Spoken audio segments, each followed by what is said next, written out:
These school trousers used to have a metal hook and eye. Unfortunately they failed. Let's see if we can sew a buttonhole with no experience on the sewing machine.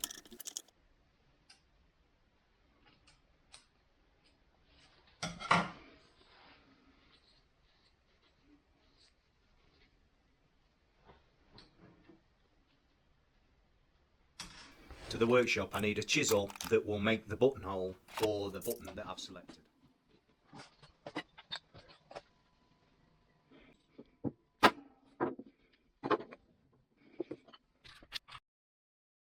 And now marking the position through the buttonhole where the button needs to be so I can sew it on.